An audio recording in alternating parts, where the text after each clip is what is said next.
atenção à palavra de Deus. Atos, capítulo 16, versículos 9 a 13. Vamos então ao que está escrito. Versículo 9. E Paulo teve naquela noite uma visão em que apresentava um homem da Macedônia. Ele rogava dizendo: Paulo, passe ou venha à Macedônia e ajuda-nos. Versículo 10. E logo depois desse sonho, dessa visão, procuramos partir para a Macedônia, concluindo que o Senhor nos chamava para lhe anunciarmos o Evangelho.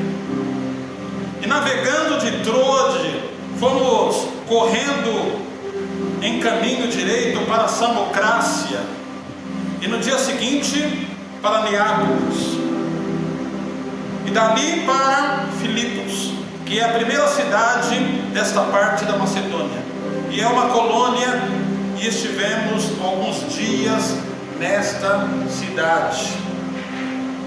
E para concluir, no versículo 13: e era no dia de sábado, quando saímos fora das portas para a beira do rio, onde julgávamos haver um lugar para oração. E ali assentamos-nos e falamos às mulheres que ali se ajuntaram.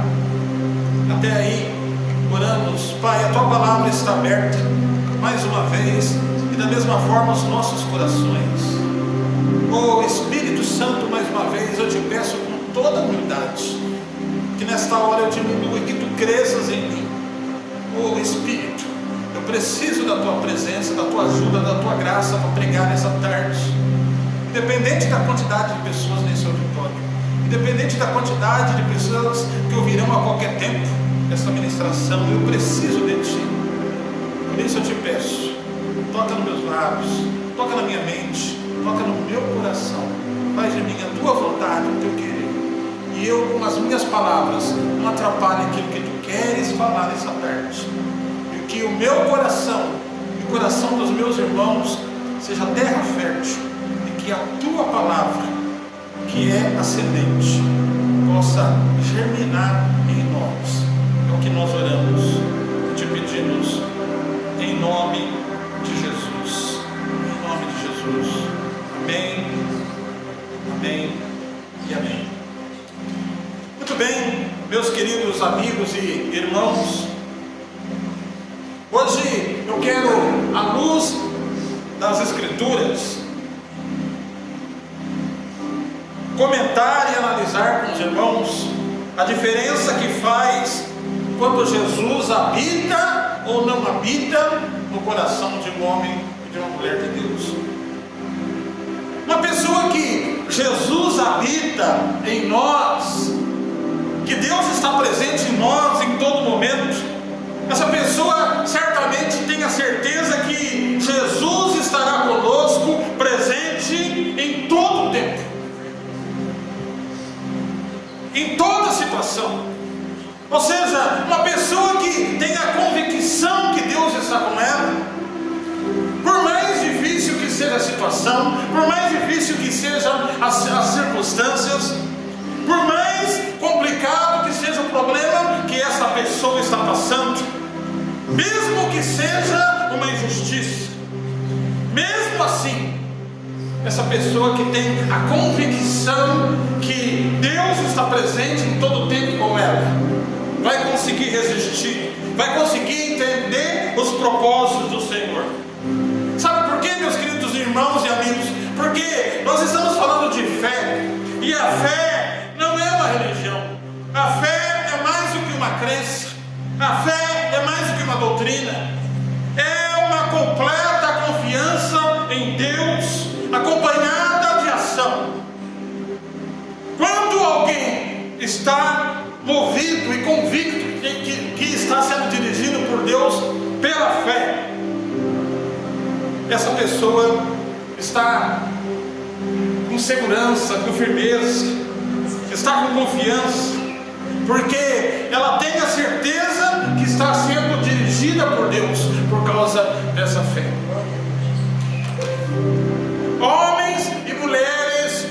fé confiam em Deus, mesmo que eles não estejam entendendo o propósito com clareza, mesmo que eles não estejam entendendo os planos de Deus e os seus propósitos, mas uma pessoa que tem fé e que tem a confiança, sabe certamente que Deus está com ela.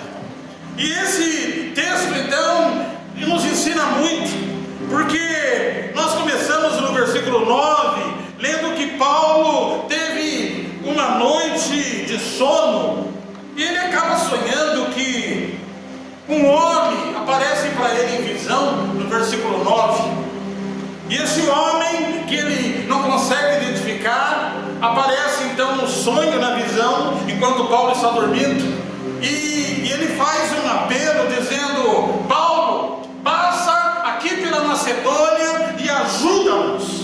É assim que começa o versículo 9, que nós fizemos a leitura.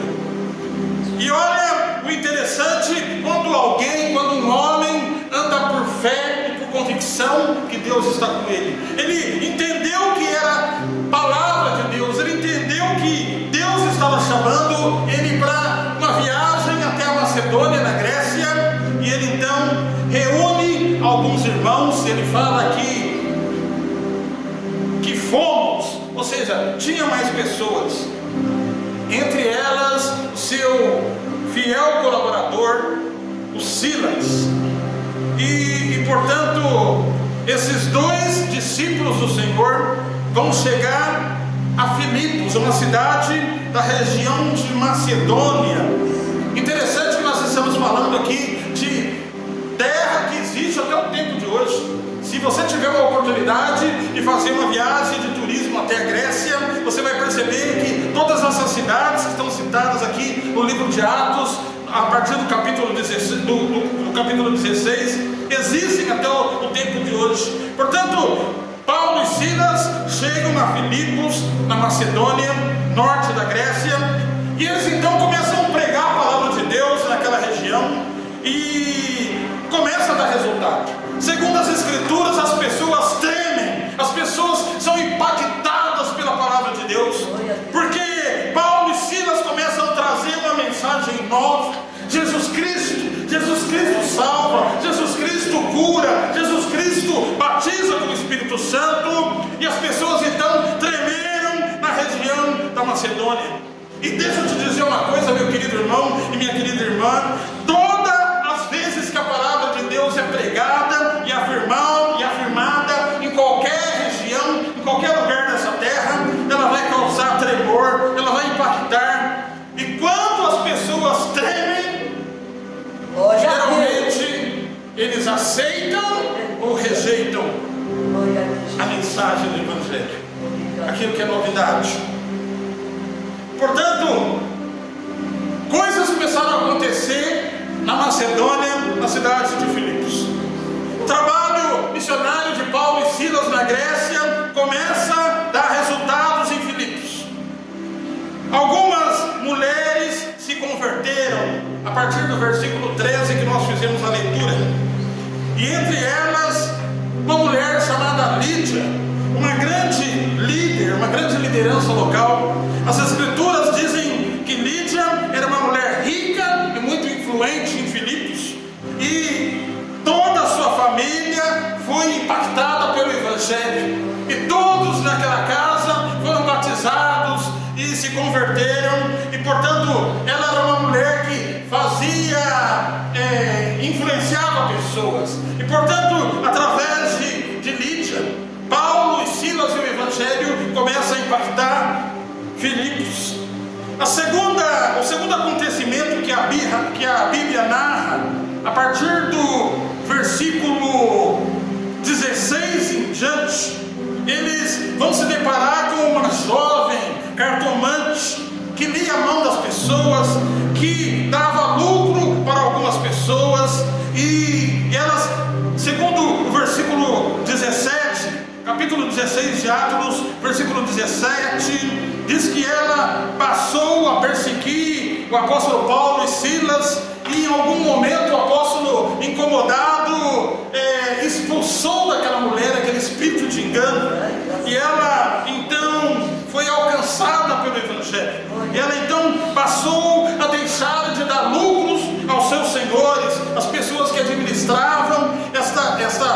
esse ofício na cidade de Filipos, e portanto ela é também impactada pelo Evangelho. Então vocês percebam, meus queridos irmãos, que o resultado do Evangelho, da missão, do trabalho missionário de Paulo e Silas começa a dar resultado em Filipos. Mas afirmo novamente, aonde a palavra de Deus chega, vai causar rebuliço, vai causar confusão. Há pessoas que vão aceitar, mas ao mesmo tempo pessoas que vão rejeitar. E foi isso que aconteceu com alguns habitantes daquela cidade, porque Jesus trouxe luz na vida de algumas pessoas, Jesus trouxe luz na vida de algumas famílias. E quando Jesus chega trazendo luz num lugar, ele dissipa as trevas. Deixa eu te dizer uma coisa, é por isso que algumas pessoas têm muita dificuldade de vir ou permanecer na igreja. Até consegue vir, mas às vezes não consegue permanecer. Deixa eu te explicar uma coisa. Jesus é luz, e aonde há luz, ele dissipa as trevas. E deixa eu te dizer uma coisa, quando uma pessoa está no mundo, quando está na droga, quando está na prostituição, está num ambiente favorável a Satanás, ela não se enxerga, ela não se vê.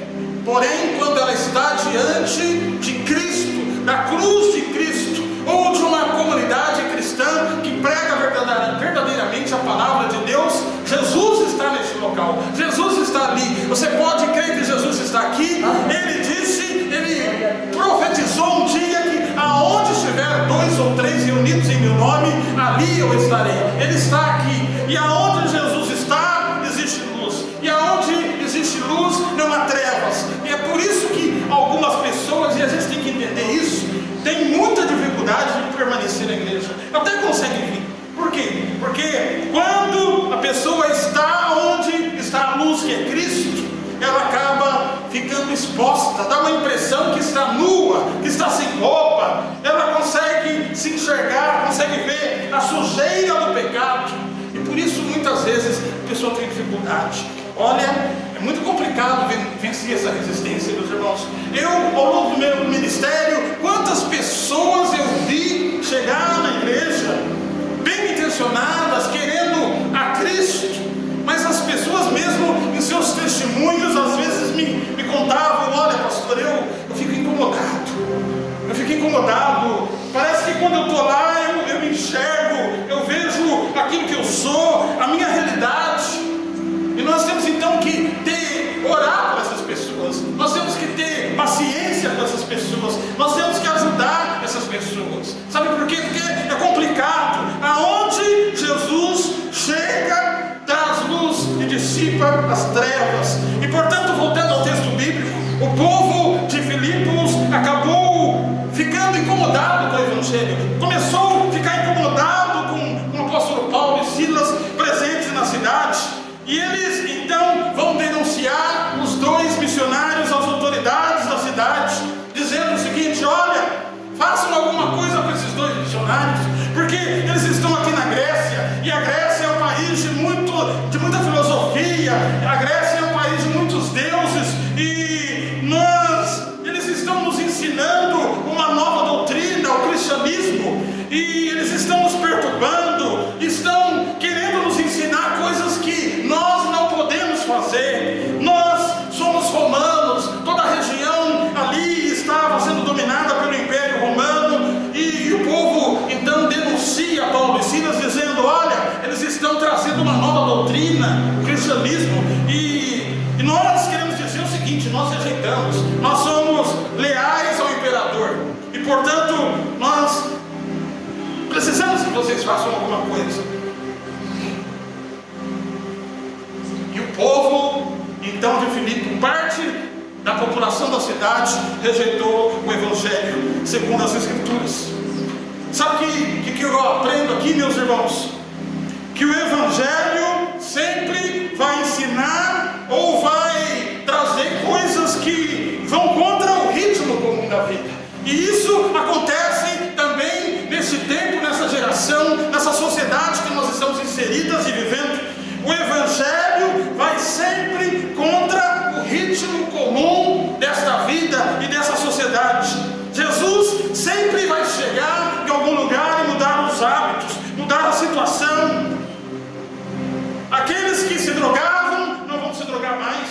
aqueles que se prostituíam não vão se prostituir mais, aqueles que roubavam ou que eram desonestos nos negócios não vão mais fazer a mesma coisa.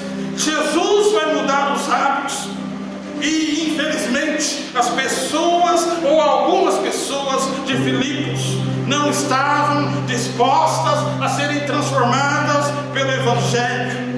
E quando alguém não quer ser transformado pelo Evangelho, sabe o que essa pessoa faz? Ela ataca o Evangelho, ela se levanta contra o Evangelho. Sabe por quê, meus queridos irmãos? Deixa eu te dizer uma coisa: a mensagem de Jesus era e é clara. A mensagem de Jesus ainda nesse tempo e nessa geração que nós estamos vivendo é o seguinte: deixem o pecado, valorizem as suas famílias, sejam fiéis aos seus cônjuges, sejam honestos nos seus negócios. E é uma mensagem que incomoda as pessoas. Deixa eu te dizer uma coisa: nós vivemos um tempo e um mundo de muitas mudanças. Eu costumo dizer que alguém que estaria dormindo ou em coma, se há 30 anos ou 40 se levantasse no tempo de hoje, ficaria de cabelo em pé com as mudanças desse tempo e dessa geração. Oh, meus irmãos, basta você dar uma entrada, basta você passar pelas grandes cidades e pelas grandes metrópoles do país, basta você entrar no metro, basta você passar pelas praças, pelos jardins, pelas ruas, e você vai perceber a transformação desse mundo e dessa sociedade. Deixa eu te dizer uma coisa: a igreja muito provavelmente está vivendo os seus últimos tempos. Sabe por quê? Porque a palavra do Evangelho de Cristo, as Escrituras, confronta de uma forma poderosa esse mundo, esse tempo e essa geração. E portanto as pessoas vão rejeitar. É por isso que as igrejas estão vazias. É por isso que há tanta dificuldade de evangelizar as pessoas. Sabe? Porque o Evangelho sempre vai ensinar as coisas que as pessoas não querem ouvir. E portanto, voltando ao texto bíblico, as Escrituras diz que o povo de Filipos, algumas pessoas, denunciaram Paulo e Silas aos magistrados da cidade. E eles então foram presos e lançados na prisão, numa prisão subterrânea. E não foi só prisão, não. Diz que eles foram atados com correntes nos seus pés e colocados num tronco. Deixa eu te dizer uma coisa: tome isso como experiência. Eu não conheço nenhum homem e nenhuma mulher de Deus, fiel a Deus mesmo, que por servir a Deus não recebe retaliações do inimigo na sua vida. Sabe, às vezes Satanás vai se levantar dentro da sua própria casa, junto aos seus amigos, junto aos seus colegas de trabalho, quem sabe às vezes dentro da própria igreja. Sabe, situações que vão tentar minar e destruir a sua fé. Pessoas que vão dizer: ué, você não serve a Deus? Por que você está passando por tudo isso? Ah, você não serve, não vai à igreja? Por que você está vivendo tudo isso? Olha, seu Deus não é o seu amigo, então por que essas coisas estão acontecendo na sua vida? Irmãos, é retaliação da família, é retaliação no ambiente de trabalho, é retaliação dentro de casa, é retaliação dentro da igreja. Eu te digo uma coisa: todo homem e toda mulher que serve verdadeiramente a Deus, com fidelidade no coração, vai encontrar esses tipos de situação, nessas crises, esses ataques de Satanás, usando estruturas, circunstâncias para tentar te destruir e minar a sua fé. Que independente do que nós estamos passando, independente daquilo que nós estamos vivendo, que nós possamos ter essa fé de confiar que Deus está conosco em todo o tempo. E é isso que esse texto ensina, meus irmãos. É por isso que eu trouxe esse texto para nós. Sabe por quê? Porque Paulo e Silas estão presos, atados pelos pés num tronco, numa cela escura. E o versículo 24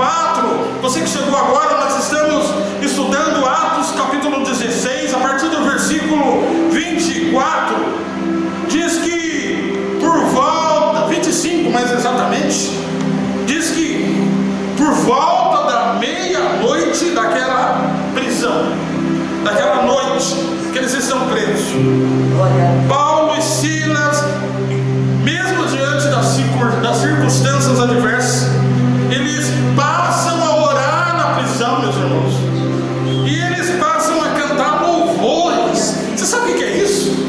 Eles passam a cantar louvores, e isso começa a impactar os outros presos que estão naquela prisão. E eu aqui faço uma pausa para acrescentar o seguinte: que tipo de música você tem ouvido nas angústias e nas aflições? É música de dor de cotovelo? É música de sofrência?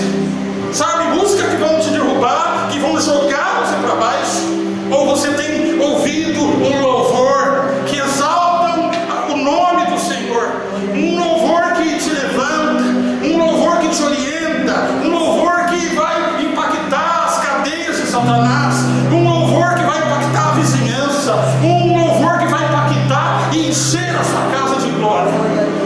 Aqui que está a diferença. Por isso, tome muito cuidado com a música, com o tipo de música que você está ouvindo. Mas voltando ao texto bíblico, diz então que por volta da meia-noite eles cantavam louvores e oravam, e os presos escutavam. Mas o que é isso? Não tem sentido isso. Esses homens, e eu esqueci de dizer, eles estão presos como nós, foram açoitados, apanharam por causa desse Deus que eles servem, e ao invés de eles se deprimirem, ao invés de eles entregarem uns pontos, eles estão cantando, orando por esse Deus. Que é isso? Nós queremos esse Deus para nós. E segundo, então, o texto bíblico diz que de repente, naquela madrugada, sobreveio um grande terremoto que abalou todas as estruturas ao redor, e naquela prisão os alicerces se moveram, tremeram, e as celas caíram, segundo as escrituras no versículo 26. E depois vai acontecer algumas coisas que vão acabar por concluir a visão que Paulo teve para ir para Macedônia. Acompanhe comigo, versículo 27. Vem o terremoto, abala as estruturas, caem as celas, e todos os presos estão em condições de sair e fugir. Mas, versículo 27, acordando o carcereiro e vendo as celas abertas e as portas da prisão, tirou a espada e quis se matar, porque achava que os presos tinham fugido. Deixa eu te dizer uma coisa: carcereiros nesse mundo antigo, segundo a cultura de alguns povos, era punido com a morte quando ele permitia que os presos fugissem, ou por negligência ou por irresponsabilidade. E esse homem certamente já estava desesperado com algumas coisas, com algumas circunstâncias, e ele, segundo as escrituras, vai tentar o suicídio. E versículo 28, então o Paulo falou: ei, pare, homem. Paulo clamou com grande voz, dizendo: não te faças nenhum mal, todos estamos aqui. Versículo 29, e pedindo luz, saltou dentro, e todo trêmulo prostrou-se ante Paulo e Silas, o carcereiro, e tirando-os para fora, disse, versículo 30, senhores, o que é necessário para que eu faça para me salvar? E eles responderam: crê no Senhor Jesus Cristo, e será salvo tu e tua casa. E eles pregaram a palavra do Senhor, e a todos que estavam na casa do carcereiro. Meus irmãos, eu imagino aqui que tudo isso se deu na madrugada. É muito provável que o carcereiro levou Paulo e Silas para a casa dele, e durante aquela madrugada Paulo e Silas fizeram culto na casa do carcereiro, pregaram, e toda a família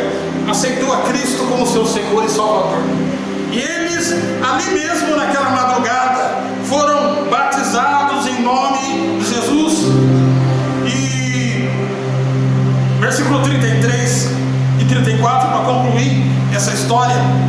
E tomando-os ele consigo naquela mesma hora da noite, o carcereiro lavou os vergões de Paulo e Silas. E logo, então foi batizado ele e toda a sua família. Versículo 34.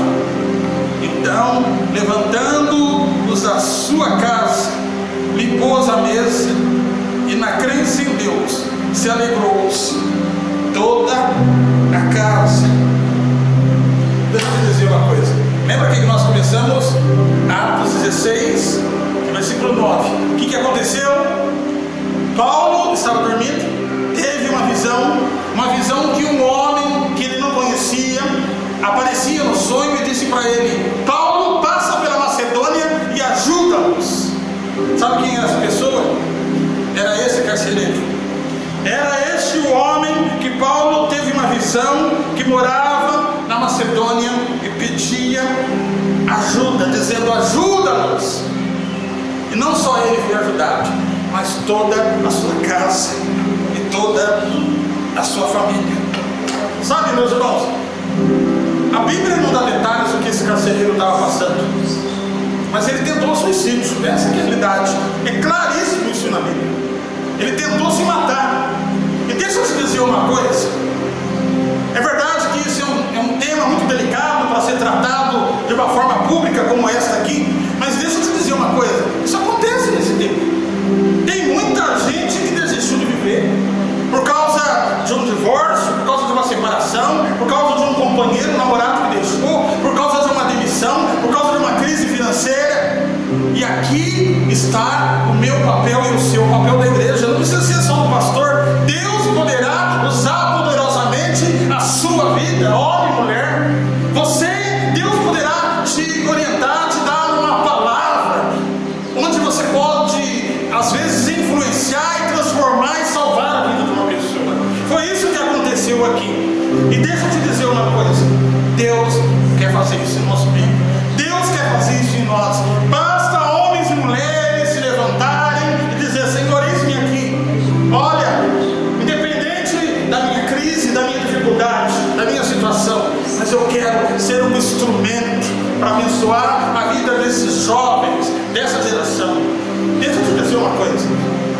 Alguns domingos atrás, talvez ano, sentou um grupo de jovens aqui à frente. Eu não vou dar nome, uma questão de ética. E naquela tarde, eu fiquei sabendo ao final do culto que tinha um deles que falou que tentou se suicidar na noite anterior. Ele chorou durante todo o culto e durante toda a pregação. Eu, evidentemente, não posso falar isso aqui publicamente, irmãos, mas ele tinha um problema muito sério, vamos dizer assim, pessoal. E com esse problema ele foi expulso de casa pelos pais.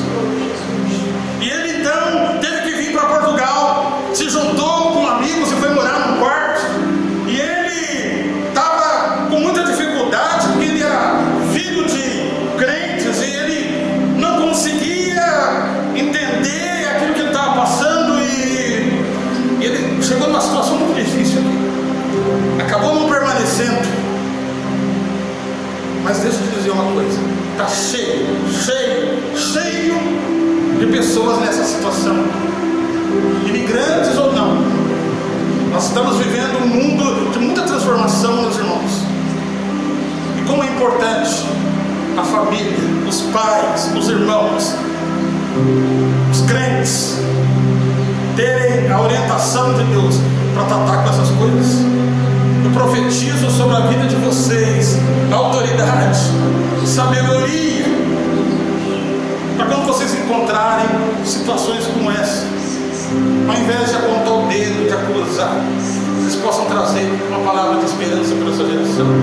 Irmãos, a igreja, nesse tempo, está precisando das pessoas mais velhas, das pessoas mais experientes.